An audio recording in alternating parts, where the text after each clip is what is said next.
ओम शांति। आज 7 सितंबर 2022।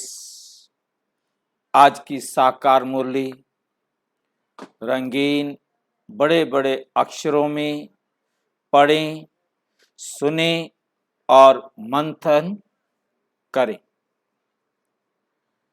मीठा मीठा बाबा कहते, मीठे बच्चे, बाप की शिक्षाओं को धारण कर तुम्हें गुणवान फूल बनना है। कैसा फूल बनना है? क्योंकि फूल तो बहुत प्रकार के होते हैं। बिना खुशबू वाले भी फूल होते हैं, रंगीन भी फूल होते हैं, कम खुशबू भी होती है, अच्छी खुशबू भी होती है। तुम्हें गुणवान फूल बनना है। तुम्हें ज्ञान की रोशनी मिली है, इसलिए सदा हर्षित रहना है। तुम्हें ज्ञान की रोशनी मिली है, तुम्हें भगवान मिला है, तुम्हें स्वर्ग की भाग्य लिखने की कलम मिली है, तो तुम्हें क्या रहना चाहिए? सदा हर्षित, सदा खुश रहना चाहिए। कभी भी आपका चेहरा जरा भी उदास नहीं। सदा कैसे रहो? खुश रहो। कैसे रहना है? खुश रहना है। कौन मिला है? हाँ, भगवान मिल गया। बताओ और क्या चाहिए? भगवान मिल गया, फिर भी हमारे चेहरे पर खुशी ना हो तो कब आएगी? प्रश्न, तुम बच्चों की कौन सी गुह्य रमणीक बातें जो मनुष्य सुनकर मूंझते हैं? कहते ये कैसी बातें करते? कोई नया मुरली में आके बैठ जाए तो वो तो मूंझ जाते हैं कि ये पता नहीं क्या कहते हैं, ये तो हमारे समझ में बिल्कुल नहीं आती। तो वो बाबा आज पूछ रहे हैं वो कौन कौन सी बातें हैं जिनको देखकर वो मूंझ जाते हैं। तुम कहते हो अभी हम ब्राह्मण कुलभूषण स्वदर्शन चक्रधारी हैं। कौन है हम? ब्राह्मण है। ब्राह्मण भी हमारा कुल है और कुलभूषण स्वदर्शन चक्र। स्वदर्शन चक्र तो देवताओं को होता है, और ये कहाँ से स्वदर्शन चक्रधारी हो गए भाई? है नहीं? फिर कोई किस जाति का, कोई किस बिरादरी का, कोई किसका, कोई किसका, और यहाँ सारे आकर क्या बन गए? ब्रह्मा कुमार, ब्रह्मा कुमारी, ब्राह्मण कुल बन गया। ब्रह्मा कुमार, ब्रह्मा कुमारी, ब्राह्मण कुल। यहाँ आते ही बाबा के बच्चे बनते ही हम सारे क्या बन गए? ब्राह्मण। हम ज्ञान की शंख ध्वनि करने वाले हैं। हम त्रिनेत्री त्रिकालदर्शी हैं। आप कहते हो हम हैं शंख ध्वनि करने वाले। भाई वो दुनिया वाले ब्राह्मण शंख बजाते हैं, आप तो कोई शंख बजाते नहीं हो, परंतु आप क्या करते हो? शंख ध्वनि करते हो। कैसे करते हो? उनको समझ में नहीं आता। हम त्रिनेत्री हैं, आप त्रिनेत्री हो? दिखाई तो दो आंखें देते हैं, यानी हम त्रिनेत्री कैसे हैं?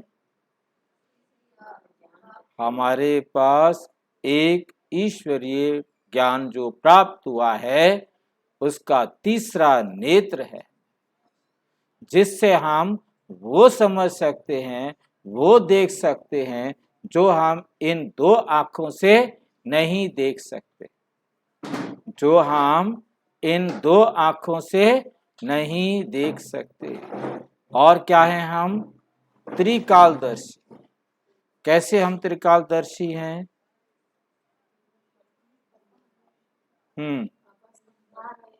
बाबा हमें समझा रहे हैं हम त्रिकालदर्शी कैसे हैं। कैसे जानते हो आप तीन कालों को? तीन काल ये तो सारी दुनिया जानती है, एक भूतकाल होता है, एक वर्तमान काल होता है और भविष्य काल होता है। परंतु आप तीन कालों को जानने वाले कैसे हो?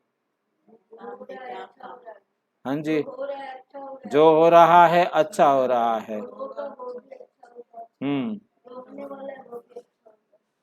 जो हो रहा है अच्छा, जो हो गया अच्छा, जो होने वाला है वो भी अच्छा। परंतु इससे ये तो नहीं पता हुआ कि हम तीनों कालों को जानते हैं। तीन कालदर्शी की पहचान क्या होगी?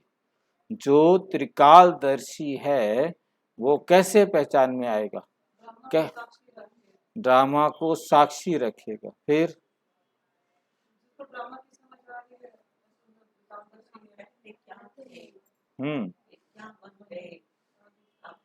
हम सृष्टि में सतयुग के आदि में क्या थे, फिर धीरे धीरे कैसे हम पतित बन गए, फिर अब हम पावन बन के देवता बनेंगे। हम तीनों कालों का इतिहास और भूगोल जानते हैं। हमें पूरे सृष्टि चक्र के आदि मध्य अंत का ज्ञान है, जो दुनिया में किसी के पास नहीं। ये देवताओं को जो अलंकार देते हैं, जितने भी अलंकार देवताओं को दिए जाते हैं वो सारे हमारे हैं। दुनिया देखकर हैरान होती है, दुनिया सुनकर ये बातें हैरान होती है। एक भी हथियार इनके पास नहीं दिखाई देता, शंख इनके पास दिखाई देता नहीं देता, दो ही आंखें दिखाई देती हैं, चक्र इनके पास दिखाई नहीं देता। कहते हैं हम सुदर्शन चक्रधारी हैं, शंख बजाते हैं। जितने भी अलंकार देवताओं के हैं वो सारे अलंकार हमारे पास हैं, एक भी नहीं दिखाई देता। पागल हो गए ये ब्रह्मा कुमारियां, मूझ जाते हैं। कहते हैं इनकी बात समझ में हमें नहीं।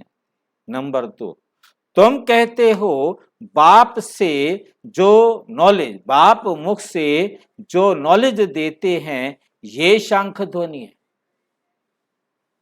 जो बाबा मुख से, ब्रह्मा के मुख से ज्ञान सुनाते हैं ये शंख ध्वनि है।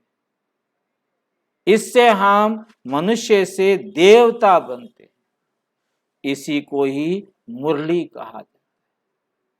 इसको मुरली क्यों कहते हैं? मुरली क्यों कहते हैं? काठ की मुरली नहीं है। इस काठ की तो कोई मुरली बजाते नहीं है यार, फिर इसको मुरली क्यों कहते हैं? याद आ रहा है? नहीं। काठ की मुरली तो यहाँ बजाते नहीं हो।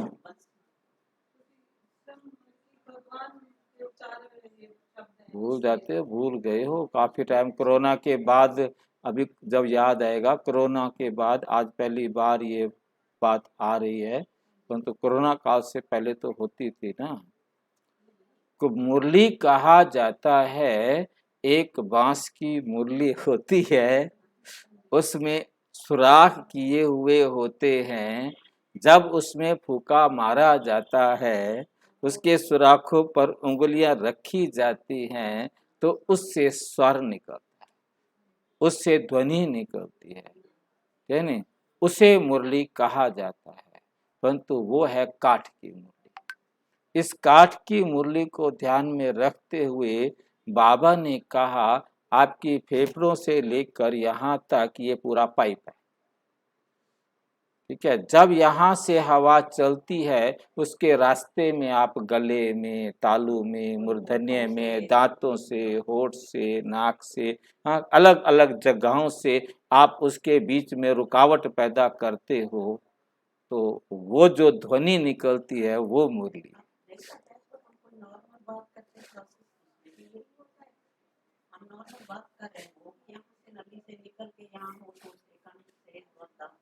हाँ, तो उसमें जो रुकावटें पैदा की तो ये मुरली है।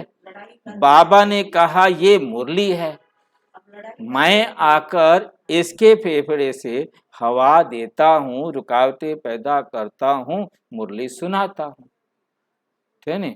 तो ये है वो मुरली जिसको सुनकर तुम अमरत्व को प्राप्त करते हो, तुम देवता बन जाते हो, दिव्य गुणों से संपन्न बनते हो।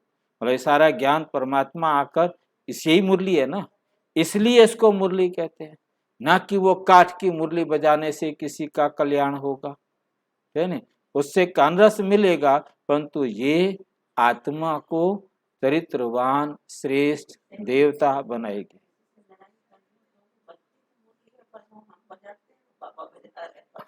नहीं, बाबा कहता है, ये बात भी ध्यान से, ये बात भी समझने वाली है कि बाबा कहते ये मुरली मैंने चलाई है, इसको बहुत ध्यान से समझना है कि ये मुरली मैंने चलाई है, आप इसे पढ़कर सुना रहे हो, ये तुम्हारी मुरली नहीं है, ये मेरी मुरली है।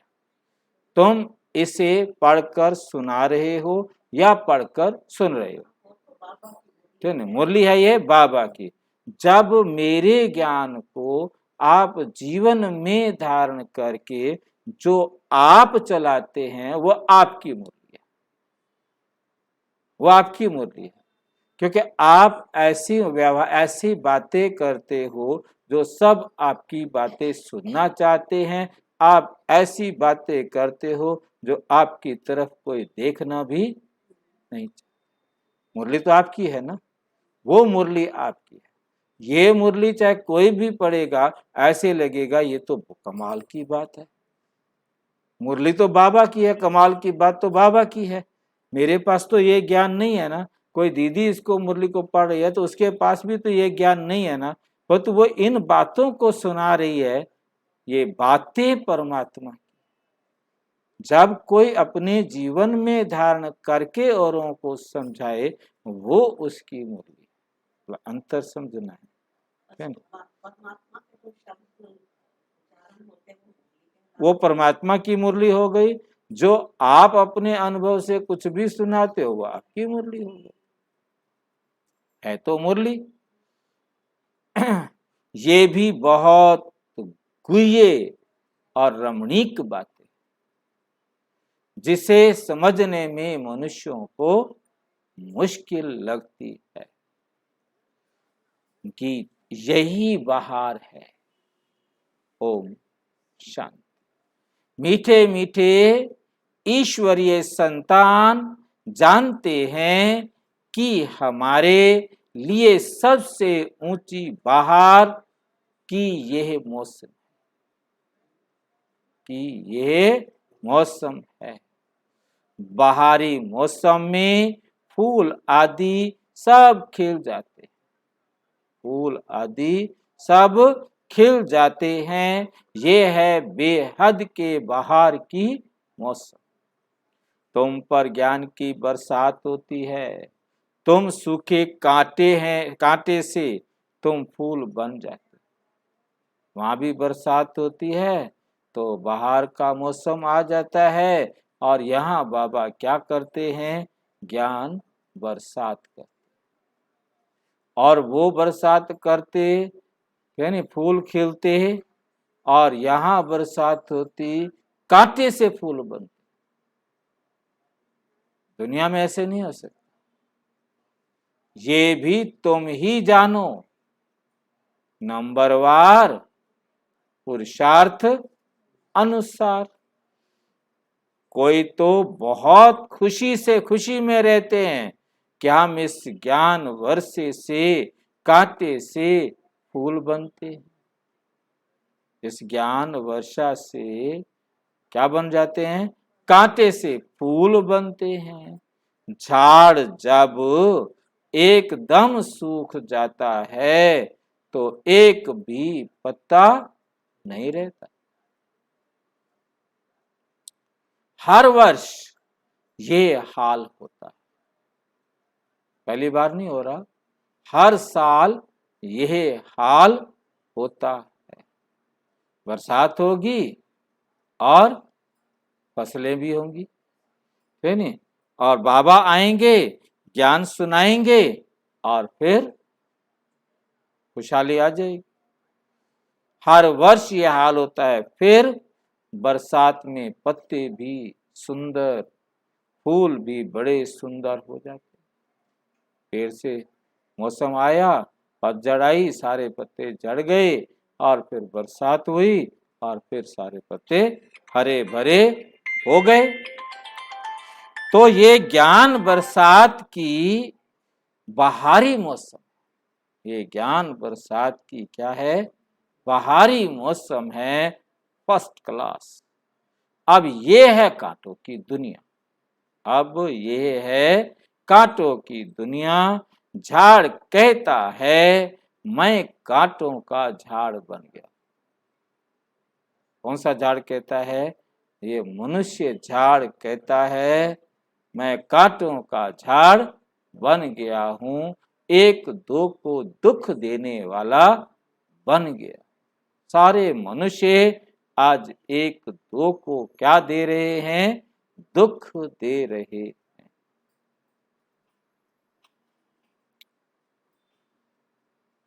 तुम एक एक चैतन्य झाड़ हो ना, तुम एक एक चैतन्य झाड़ हो।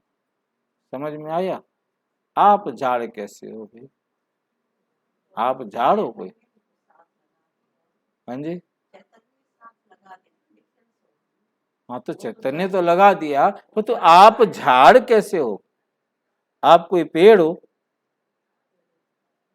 हाँ, आप अब तो अकेले अकेले को कहा है। हाँ, बाबा हर आत्मा को एक झाड़ के रूप में देखते। जो बाबा के बच्चे बने हैं उन आत्माओं के पीछे झाड़ है।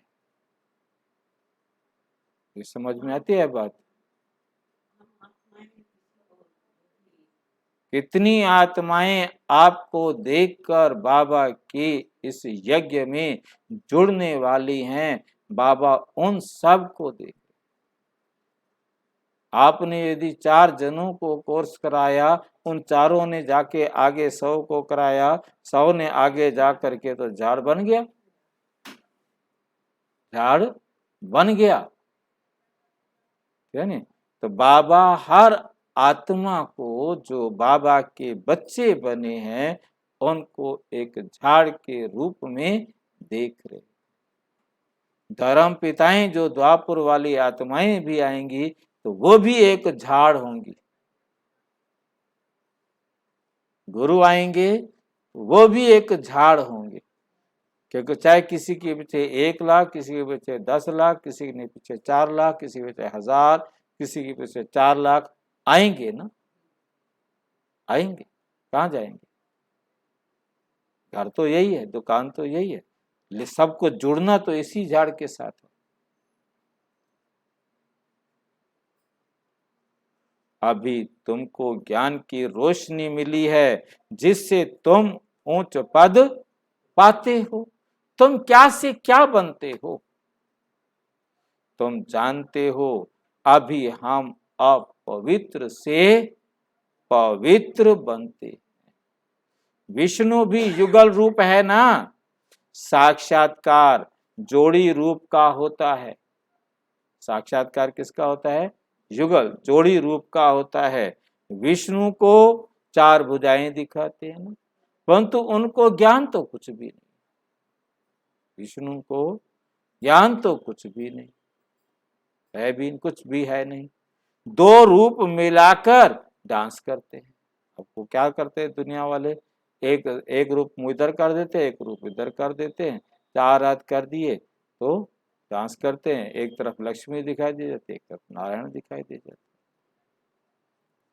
बाबा समझाते हैं दिवाली होती है तो महालक्ष्मी आती है।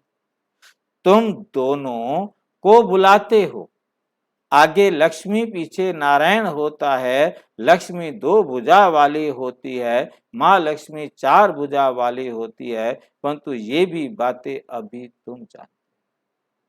गणेश का लक्ष्मी के साथ क्या रिश्ता है?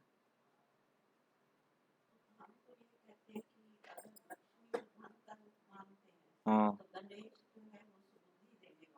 हम्म,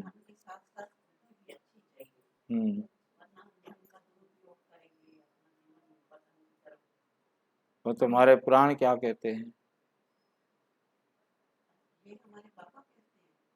हाँ, हमारे पुराण कहते हैं कि लक्ष्मी का कोई संतान नहीं थी, वो पार्वती के पास गई, उसके बेटे को गोद ले लिया, तो उसने गणेश गोद में दे दिया, तो ये लक्ष्मी का दत्तक पुत्र बन गया।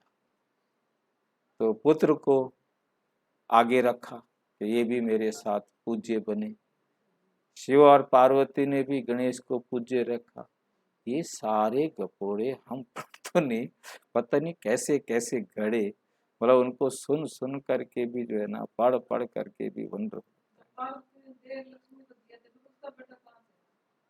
भाई उसका तो भाई बिल्कुल कभी उसने रख लिया, कभी उधर रह गया। दो दो माँ होती हैं, 6 महीने उधर, 2 महीने उधर, 4 महीने उधर रहेगा।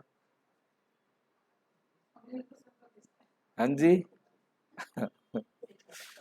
जबकि कोई गणेश इस धरती पर हुआ नहीं।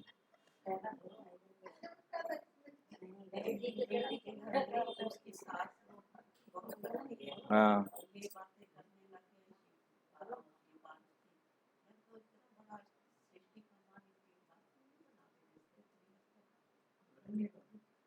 हाँ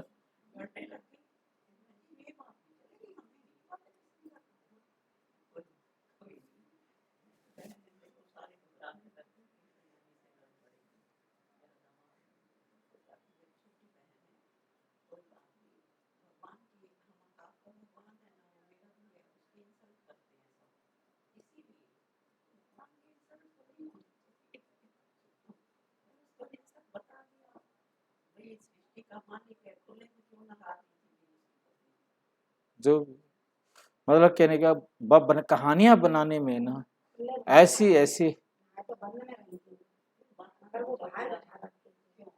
चलो बाहर चौकीदार बिठा रहा, वो अंदर नहा भी रही थी, चलो ठीक है, परंतु शंकर को भगवान समझते हैं, वो इतना नहीं पहचान सकता क्या सृष्टि का मालिक बना हुआ था?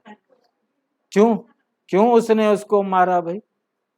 क्या जरूरत पड़ गई थी उसका गला काटने की, बच्चे से झगड़ा करने की? हाँ, क्योंकि लिखने वाले जो मनुष्य जैसे खुद थे, उन्होंने वैसी किताबें, वैसी कहानियां लिख दी। अब वो कहाँ सोच सकते थे? हाँ अच्छा, हाँ हाँ समझ। परंतु गणेश तो पैदा तो चलो पार्वती ने किया, किसी ने भी किया, है भी नहीं, अब कह दिया उसको तो कह दिया ना। वैसे गणेश का मतलब क्या होता है, याद है कि नहीं?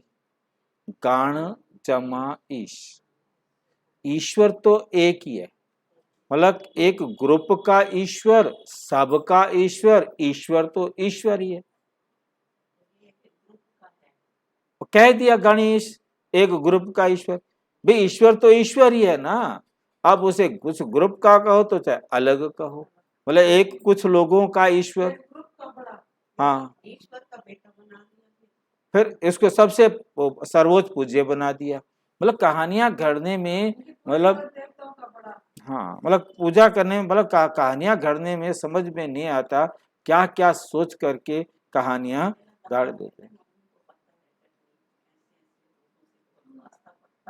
हाँ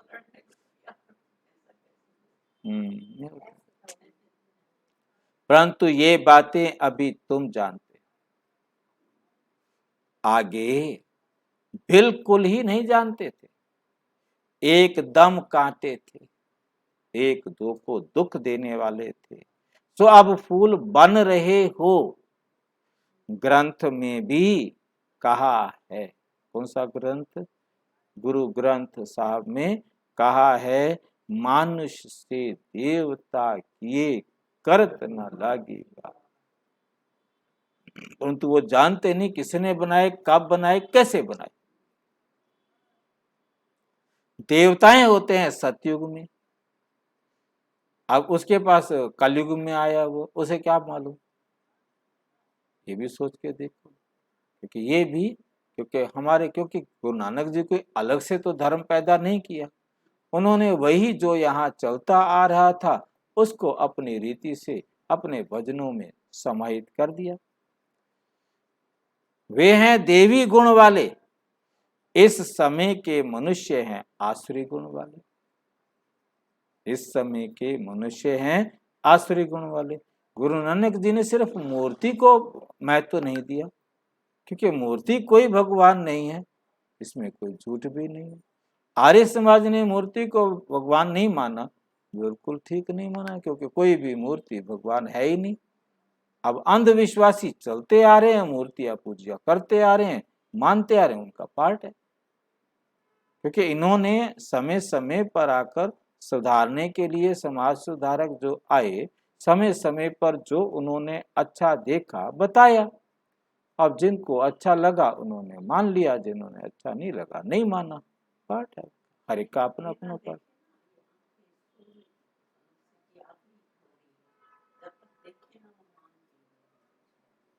क्योंकि देखो 63 जन्मों से हमें देवी देवताओं की मूर्तियों को देखकर चलने का काम बनता आ रहा है। चाहे हम शिवलिंग को देखते हैं, चाहे उनको देखते हैं, क्या नहीं? हाँ, होगी ना, तभी तो जल्दी हमारे पास आएंगे। जल्दी जल्दी उनकी पूजा पूरी हो तो फिर हमारे पास आएंगे, तो कहाँ जाएंगे? तुम हो ईश्वरीय गुण वाले, ईश्वर बैठ हमको गुणवान बनाते हैं, की शिक्षा से हम सर्वगुण संपन्न बनते हैं। भारत की महिमा है, अर्थात भारत में रहने वालों की बड़ी महिमा गाते हैं, परंतु उनको ये पता नहीं कि उनको ऐसा बनाने वाला कौन है। बड़े बड़े मंदिर बनाते हैं, परंतु उनके ऑक्यूपेशन का पता नहीं है। ऑक्यूपेशन का पता नहीं है। तुमको तो बहुत रोशनी मिली है, तुमको बहुत हर्षित रहना है, वहां भी 21 जन्मों के लिए हर्षित रहेंगे। तुम जानते हो हम 21 जन्मों का पद लेने के लिए पढ़ाई पढ़ते हैं। कमाई नॉलेज से होती है, कमाई नॉलेज से होती है। गॉड फादरली स्टूडेंट लाइफ है, गॉड फादरली स्टूडेंट लाइफ है।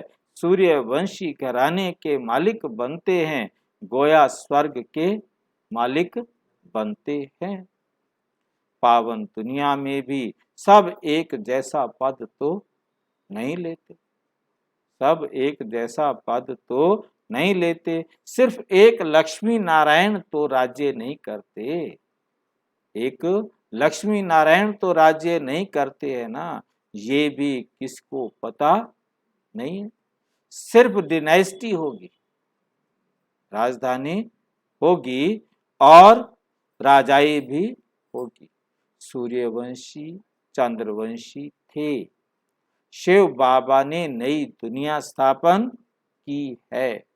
दुनिया वालों की बुद्धि में तो अंधेरा है, उनको तो कुछ पता ही नहीं है। तुम्हारे पास रोशनी, पतित दुनिया और पावन दुनिया है। दो दुनिया है, एक है पतित दुनिया और दूसरी है पावन दुनिया।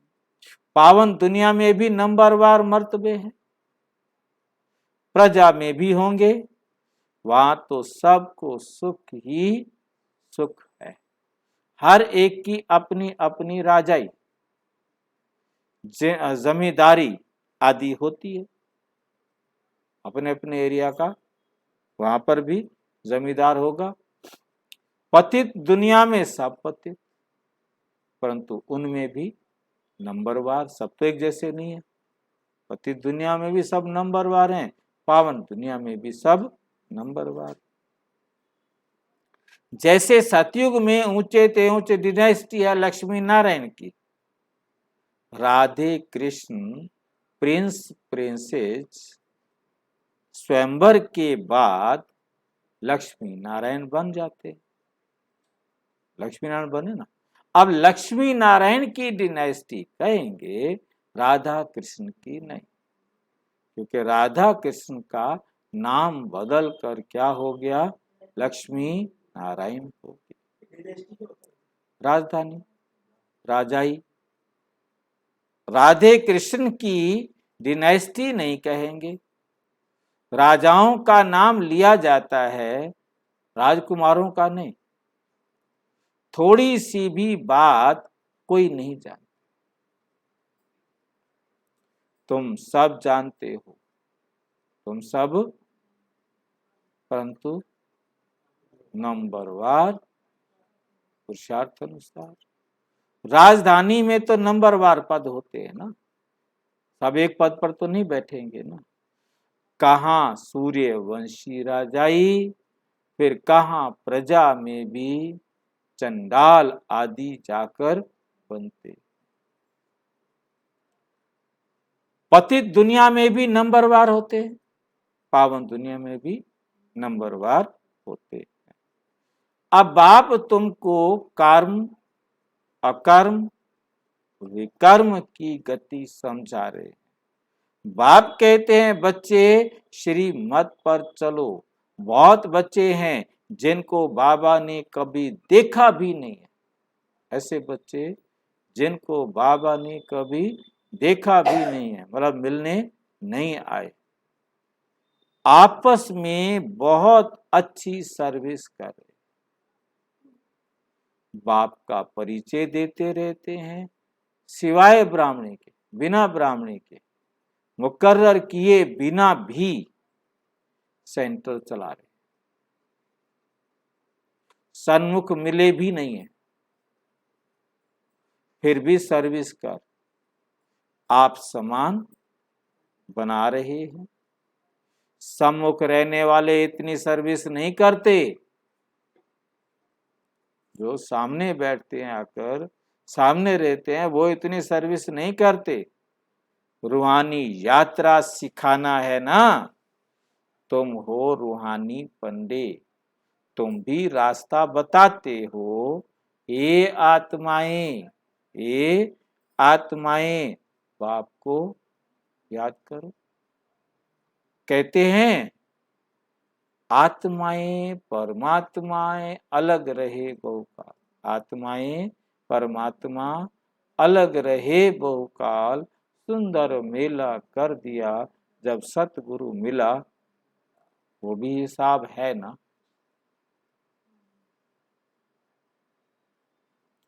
बहुत काल सिद्ध करके बताते हो ना, बहुत समय तक आप कैसे सिद्ध करोगे? आत्माएं परमात्मा अलग रहे बहुकाल, कैसे बहुकाल अलग रहे? तुम ही सबसे जास्ती बहुत काल से बिछड़े हुए हो। परम धाम से बाप को छोड़कर सबसे पहले आप इस धरती पर आ गए ना, तो बहुत काल से बिछड़े हुए हो। सूर्यवंशी चंद्रवंशी घराने के थे, फिर पुनर्जन्म के चक्कर में आते 84 जन्म लगे, सो भी सबके तो 84 जन्म भी नहीं है। किसी के 8 जन्म कम है, किसी के 12 जन्म कम है, 21 जन्म।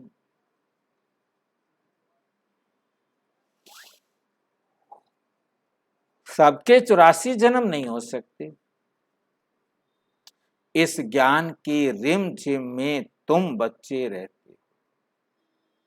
क्या चल रही है? बाबा के ज्ञान की रिम झिम चल रही है, जिसमें तुम बच्चे रहते हो। ये है तुम्हारी स्टूडेंट लाइफ। कोई गृहस्थ व्यवहार संभालते हुए फिर दूसरा कोर्स भी उठाते हैं। यहाँ तो सिर्फ पवित्रता की बात है, यहाँ तो सिर्फ क्या है? पवित्रता की बात है। बाप और वर्षे को याद करना है और पढ़ना भी है। पवित्र जरूर बनना पड़े। कहते भी हैं शेरनी का दूध सोने के बर्तन में ही ठहर सकता है। बाप भी कहते हैं पवित्रता के बिगर धारणा नहीं हो सकती, पवित्रता के बिना धारणा नहीं हो सकती। सकती। इसलिए बाबा कहते हैं इस काम महाशत्रु को जीतो। तुम पवित्र बनो, मेरे को पहचानो। तुम पवित्र बनो और मेरे को पहचानो।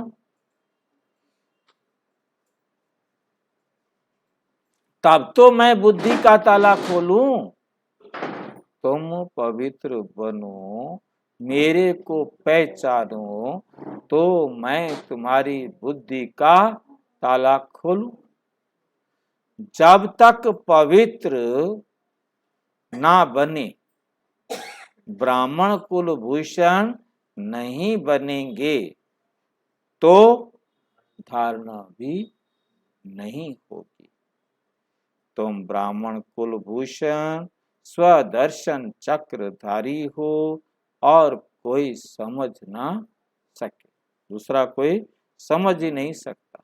मनुष्य समझते हैं कि स्वदर्शन चक्रधारी तो देवताएं, स्वदर्शन चक्रधारी तो देवताएं हैं। ये फिर कौन निकले हैं जो कहते हैं हम ब्राह्मण कुलभूषण स्वदर्शन चक्रधारी हैं। इन बातों को तुम बच्चे ही समझते हो। ये बड़ी गुह्य रमणीक बातें हैं। नॉलेज की शंख ध्वनि तुम करते हो, ज्ञान की शंख ध्वनि तुम करते हो, देवताएं तो नहीं। देवताएं किसी को भी शंख नहीं बजाते, ज्ञान नहीं सुनाते। देवताएं ज्ञान का शंख नहीं बजाते, ब्राह्मण बजाते हैं शंख। मंदिरों में भी शंख कौन बजाते हैं? ब्राह्मण बजाते। तो आप हो सच्चे सच्चे ब्राह्मण, आप ये ज्ञान का शंख बजाते हो, ना कि वो समुद्र में पाए जाने वाला शंख बजाया जाता है। वे तो शिव बाबा की शंख ध्वनि सुनकर देवता बनते हैं।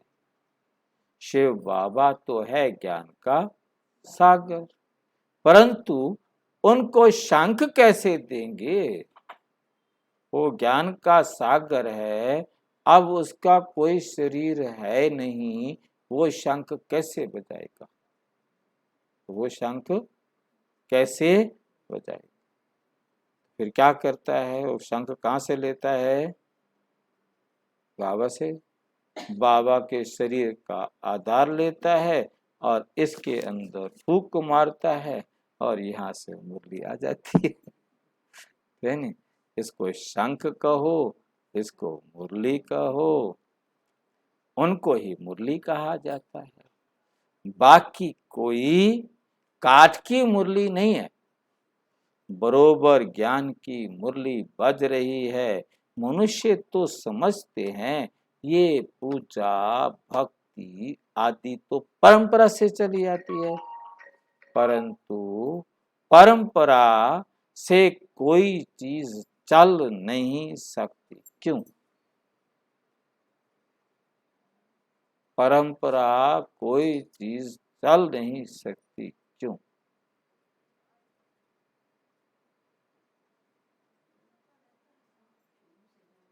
बदलता तो रहता है, बदलता तो रहता है, परंतु हर 5000 साल बाद वो बहु रिपीट होता है।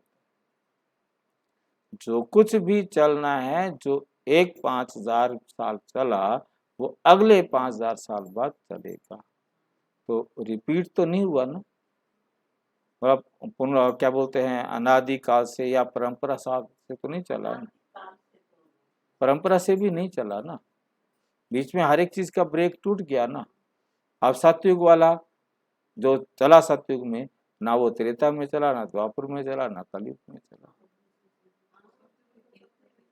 अब जो कलयुग में चला वो ना सतयुग में चला, ना त्रेता में चला, ना द्वापर में चला।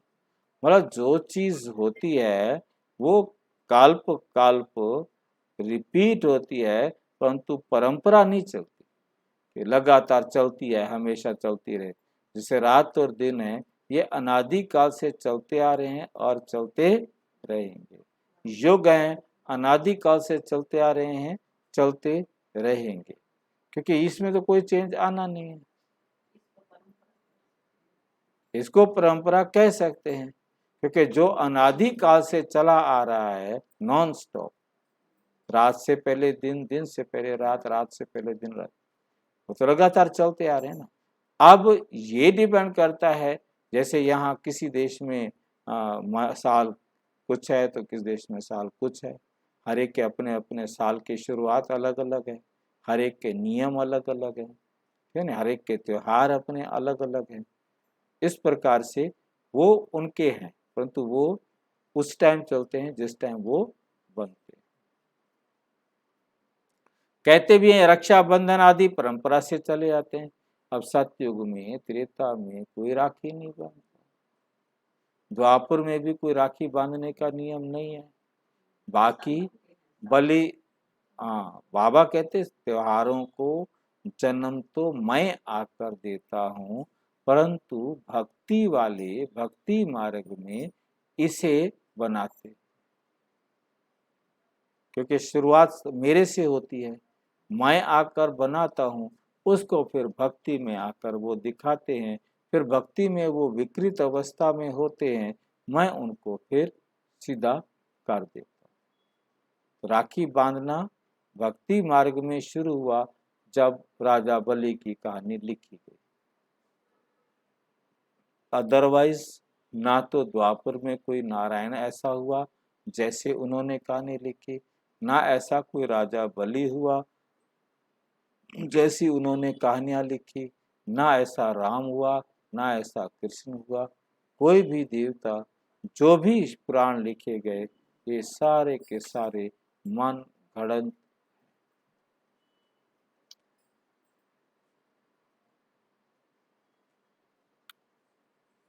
अच्छा, परंपरा से कब से भाई बता दो, ये तो बताओ। क्या परमात्मा ने पतित दुनिया रची? जब परमात्मा ने यदि पतित दुनिया रची तब तो परंपरा से चलेगी ना। परमात्मा ने रची पावन दुनिया, धीरे धीरे बन गई वो पतित दुनिया, फिर परमात्मा आकर इसे पावन बनाता है, तो क्या परंपरा से चला? तब उनको पतित पावन क्यों कहते हो? पढ़ाई की बातें रोज बुद्धि में आनी चाहिए, मुख खोलने की प्रैक्टिस करनी चाहिए। तुम तो बहुतों को समझा सकते हो, अपनी उन्नति के लिए प्रबंध रचना है। जैसे बाबा सबको रास्ता बताते हैं, हमको फिर औरों को रास्ता बताना है, औरों को रास्ता बताना है, तब तो बाप से वर्षा पाएंगे। बाकी ये धम चक्कर मचाने से, वर्षा पाने से, कितना शोर मचाते। बाप को बहुत रहम आता है, कितना समझाते हैं, परंतु तकदीर में नहीं है, तकदीर में नहीं है। कितने रत्न मिलते हैं, रत्नों का भी विस्तार बहुत है, रत्नों का भी बहुत विस्तार है ना। रत्नों में भी फर्क बहुत होता है, रत्नों में भी फर्क बहुत होता है। कोई की कीमत लाख रुपया होती है तो कोई की फिर 1 रुपया होती है। यह भी अविनाशी ज्ञान रत्न है, जो धारण कर और कराते हैं। तो कितना उच्च पद पाते हैं। बच्चों के मुख से सदैव रत्न ही निकलने चाहिए। बुद्धि समझती है, परंतु मुख से नहीं निकलते। बुद्धि समझती है, मुख से नहीं निकलते, तो उसकी वैल्यू क्या? जब किसी को आप रत्न देंगे नहीं, जो मेहनत करेंगे, आप सामान बनाएंगे, तो फल भी बहुत मिलेगा। ये सर्विस करना और सिखलाना भी कम सर्विस है क्या? तुम्हारी बुद्धि में अब रोशनी आ गई है। सबसे बड़ा साहूकार कौन है? सबसे बड़ा साहूकार कौन है? तो 10-12 नाम ले सकते हैं, ले लेते हैं। तुम भी जानते हो इस ड्रामा में मुख्य कौन कौन है? मुख्य कौन कौन है? परम पिता, परम आत्मा Shiv, creator, director, principal actor, ऊंच से ऊंच है शिव बाबा। फिर हैं सूक्ष्म वतन वाले ब्रह्मा, विष्णु, महेश। फिर स्थूल वतनवासी 33 करोड़ देवी देवता। ये सब बातें तुम अभी जानते हो। लाखों वर्ष कल्प की आयु नहीं, कल्प की आयु है 5000 वर्ष। कितनी है? 5000 वर्ष। मनुष्य मात्र तो कितनी घोर अंधियारे में है। तुम अब अज्ञान अंधियारे से निकल कितनी रोशनी में आए।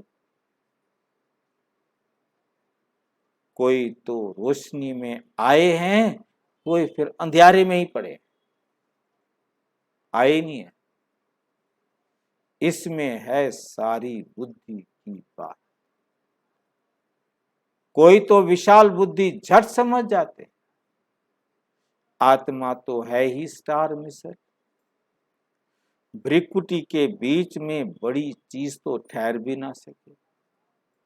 जरूर ऐसी चीज है जो इन आंखों से देखने में नहीं आती।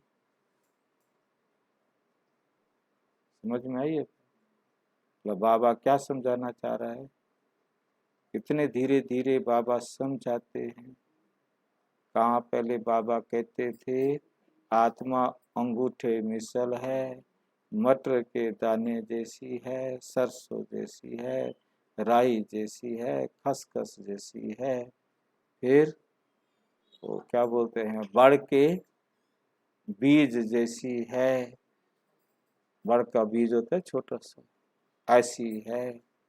फिर बाबा कहता है बिंदु है, ज्योति बिंदु है। फिर दुनिया वालों ने स्टार बना लिया। अब वो आत्मा स्टार को देखते रहते हैं, आत्मा स्टार को विजुलाइज करते रहते हैं। और बाबा कहते वो इन आंखों से देखने में नहीं, जिसको हम इन आंखों से नहीं देख सकते उसका हम बुद्धि से कैसे चित्र बनाएंगे? बुद्धि से हम यदि चित्र बना रहे हैं तो हम अपनी मर्जी से कुछ भी बनाते हैं।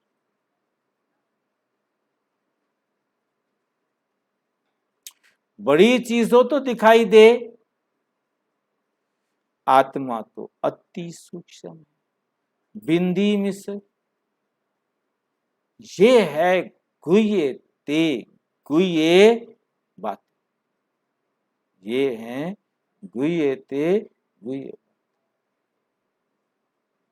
शुरू में अखंड ज्योति तत्व कहते थे, क्योंकि सबके दिमाग में था परमात्मा जो है हजारों सूर्यों से भी तेजोमय है। शुरू में यदि स्टार कहें तो यदि बाबा आते ही कहता कि तुम एक स्टार हो छोटा सा, मानते कोई?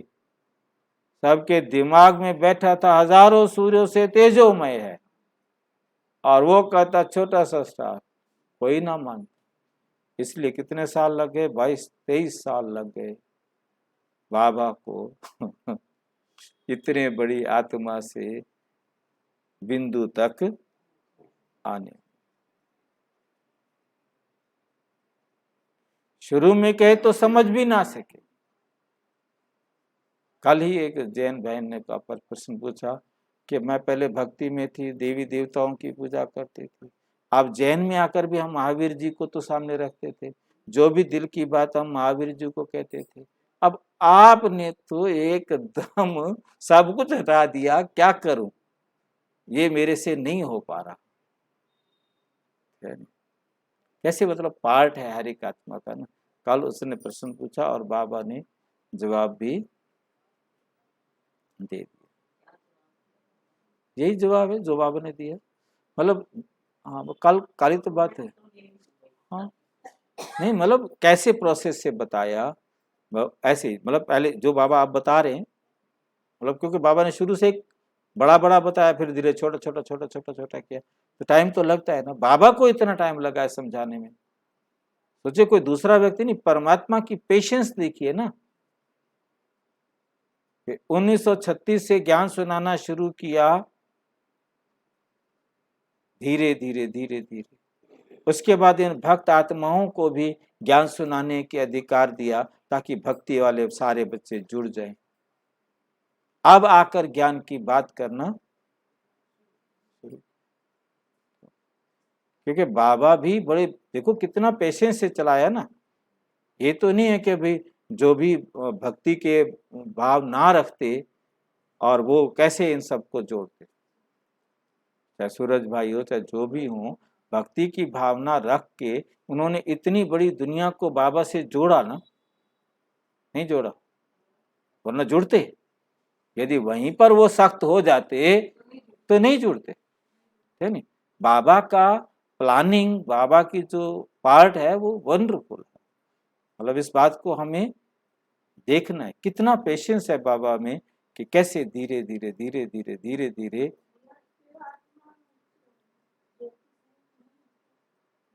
हाँ नहीं है, नहीं है।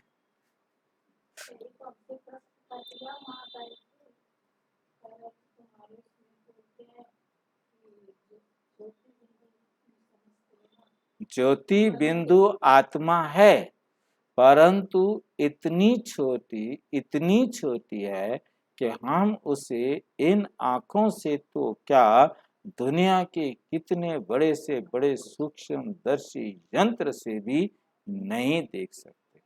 तो उसे देखने की कोशिश करना माना भक्ति। हाँ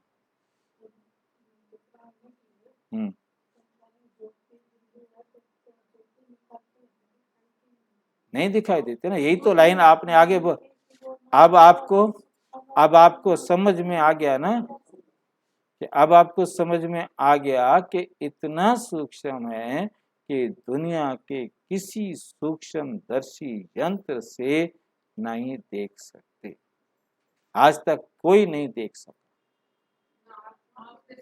न परमात्मा को। फिर भी हवा को महसूस करने के साथ देख सकते हैं, हमारे पास उसके वीडियोस बन जाते हैं। हमने सूर्य के प्रकाश को भी देख लिया, उसको भी नाप लिया, उसकी स्पीड को भी नाप लिया, उसकी सूर्य की प्रकाश की एक किरण की, उसको फोटोन कहते हैं, और उस फोटोन की स्पीड को भी हमने नाप लिया कि पृथ्वी तक एक किरण को पहुंचने में 8 मिनट इतने सेकंड लग जाते हैं, ठीक है क्या नहीं। अब बात आती है कि परंतु हम आत्मा उस प्रकाश की एक किरण से भी सूक्ष्म, अति सूक्ष्म है, जिसको ना नाप सके, ना उनकी स्पीड को नाप सके।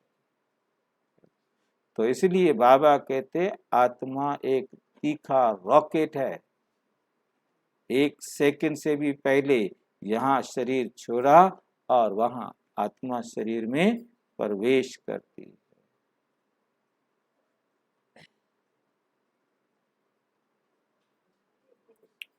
सारी नॉलेज एक ही दिन में थोड़ा ही दे दूंगा,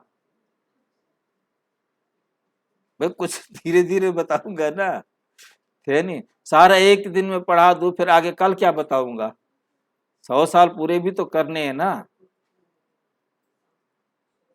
दिन प्रतिदिन गुये बातें बाप सुनाते हैं, ज्ञान सागर से अथाह धन मिलता है।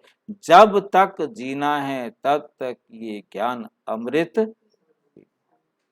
तब तक समझाते रहेंगे, रोजाना कुछ ना कुछ नया बताते रहेंगे। पानी की बात नहीं है, ज्ञान सागर से ज्ञान गंगाएं निकलती हैं, वे तो पानी का सागर है। कहते हैं गंगा अनादि है, ये स्नान आदि चला आता है।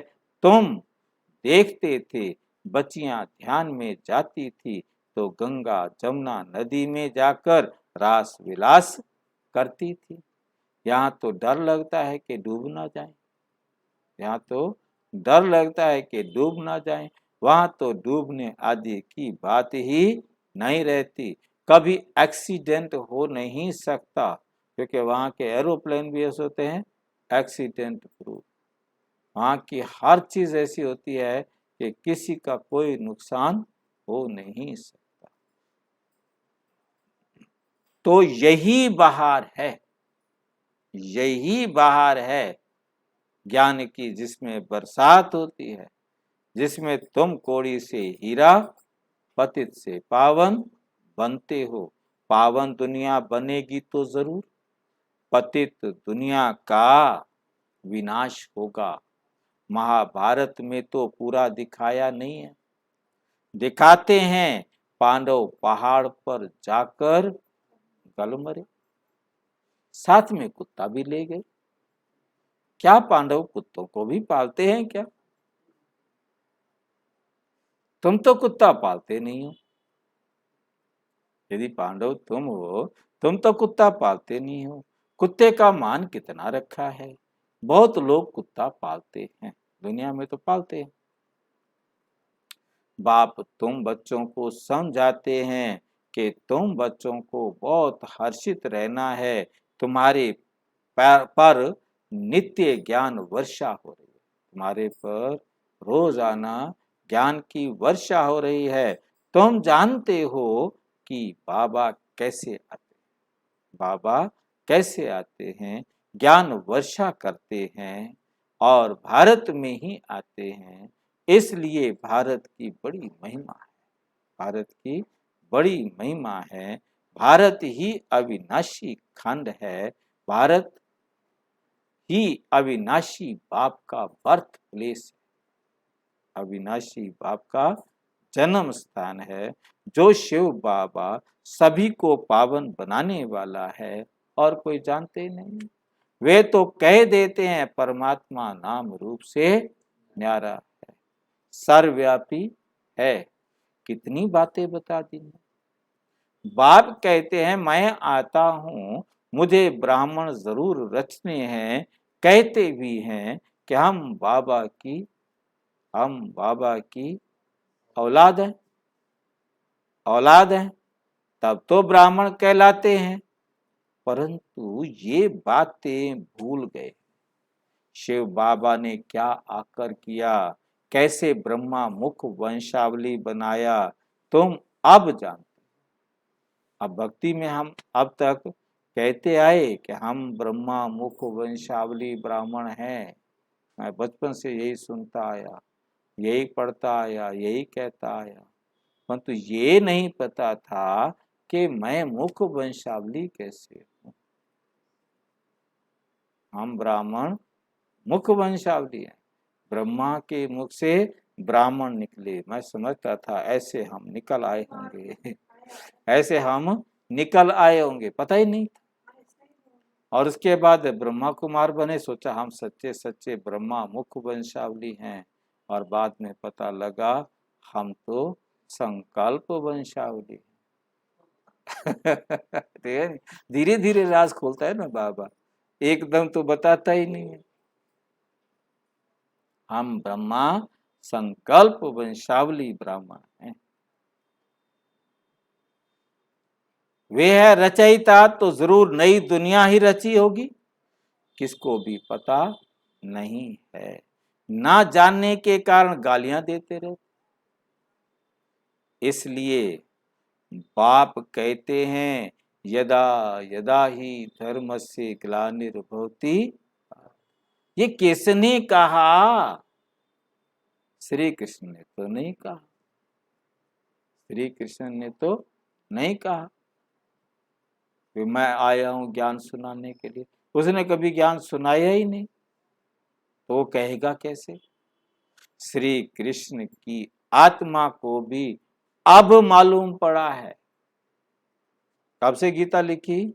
2000 साल हो गए गीता लिखे हुए, और उसकी आत्मा को भी अब मालूम पड़ा है कि भगवान आकर कहता, वो भी कहता आया कृष्ण की तरह, गीता ही पढ़ता था ना ब्रह्मा बाबा भी, कि हम 84 जन्म लेते हैं, तुम जो पहले पास हो, ट्रांसफर होते हो, वही पहले जन्म लेते हो। तुम्हारी बुद्धि में कितनी रोशनी है, ऑपरेशन करते हैं तो एक आंख निकाल दूसरी आंख डाल देते हैं, जिससे रोशनी आ जाती है, कोई का डिफेक्ट रह भी जाता है। तुम आत्माओं के ज्ञान चक्षु खत्म हो गए हैं, वे देने के लिए अब बाबा आया है। तुम्हारे ज्ञान चक्षु खुल रहे हैं, तीसरा नेत्र ज्ञान का है, जो अब तीसरा नेत्र फिर देवताओं को दे दिया है। तुम्हारा तीसरा नेत्र, और उन्होंने देवताओं के माथे में तीसरी आंख निकाल दी। कहीं कहीं गणेश को भी तीसरा आंख निकाल दिया, शंकर को तीसरा आंख निकाल ही देते हैं।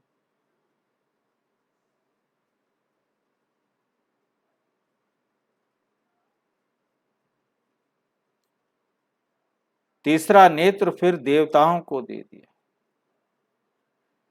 अलंकार चक्र आदि भी विष्णु को दे दिए। वास्तव में तीसरा नेत्र तुम ब्राह्मणों का है। तुम ही हो सर्वोत्तम ब्राह्मण कुल भूषण, दैवी कुल और आसुरी कुल। दैवी कुल वाले भी हो और आसुरी कुल वाले। गणेश के 8 विनायक बताए जाते, अष्ट विनायक। उसमें क्या है कि पुणे में 8 मंदिर बने हुए हैं। 8 मंदिरों की यात्रा करने पर ही अष्ट विनायक की यात्रा पूरी होती है। और एक मंदिर से शुरू करो तो सारे मंदिरों के चक्कर लगा के आओ तो 654 किलोमीटर की यात्रा है। हाँ, तो वो नियम है कि ऐसे ऐसे नंबरवार सब मंदिरों से होते हुए इस मंदिर पर, उसी जहाँ से शुरू करोगे उसी मंदिर पर आकर के आप पूरा करो। तो 654 किलोमीटर की यात्रा करते हैं, चाहे वो साधन से करे तो चाहे कैसे। अष्ट विनायक, 8 विनायक, हर युग में अवतार लेता है गणेश, युगे युगे। मतलब बात को कहाँ की बात, क्योंकि भगवान है ना, दुनिया भर की गणेश के मंदिर बना दिए, उनके साथ कहानियां गढ़ दी, और बस जो मर्जी है। हाँ जी, हाँ, और क्या करेंगे, पानी में नहीं डालने दो तो। हाँ,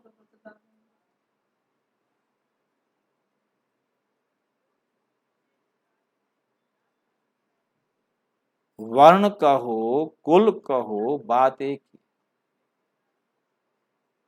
ब्राह्मण कुल भूषण, देवी कुल और आसुरी कुल है ना। एक तो है ब्राह्मण कुल भूषण, दूसरे फिर देवता बन गए, और फिर लास्ट में आकर असुर कुल हो। चाहे इसे वर्ण कहो चाहे कुल कहो, बात एक ही है, ज्ञान एक ही है। कितनी अच्छी बातें हैं जो कोई भी शास्त्र में नहीं है। तुम अब त्रिकालदर्शी, त्रिनेत्री, स्वदर्शन चक्रधारी बने हो। कमल पुष्प समान पवित्र रहने का पुरुषार्थ करने वाले हो।